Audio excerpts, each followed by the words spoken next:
Kill Hippie was originally created for a contest simply known as Action 52. And if you haven't heard of that infamous title for the NES, then you're living under a rather good rock right now and should just exit out of this review. If you are familiar with the title, then you already know that this game is going to suck, because the theme of the contest is to make a bunch of crappy games in a short period of time. And while this version of the game does contain a few bug fixes, it doesn't fix a lot of the underlying problems with the game, so it still fits in with the theme and sucks hard.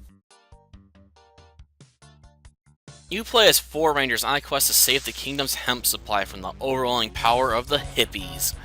In order to accomplish this goal, you must bash, slash, and stomp every hippie you come across until they are no longer among the living. Sadly, this game doesn't realize the true secret to keeping hippies under control. Hippies can't stand death metal. Yep, it would have been so much easier to simply scatter the hippies to the 4 winds with the power of some death metal, or trash metal in the case of Slayer.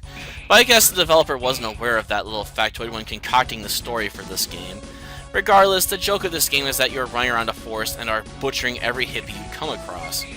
A joke that begins to fall flat within the first 30 seconds of actually playing the game. Kill Hippies is a surprisingly difficult game in my opinion.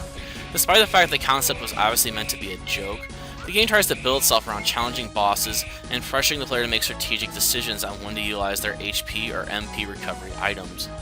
And while I can appreciate the difficult nature of this game to some extent, it also creates a tonal shift that undermines the premise of this game being a short but insane romp through the woods where you butcher every hippie hiding amongst the trees.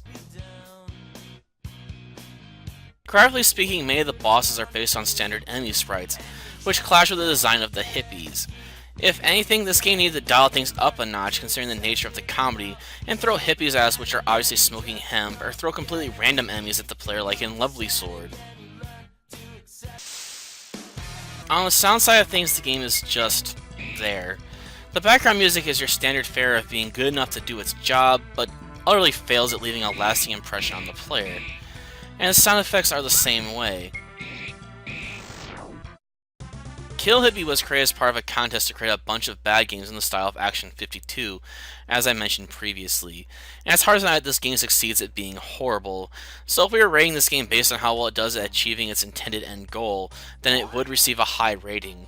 But as a game on its own, without the light of context, this game is best avoided.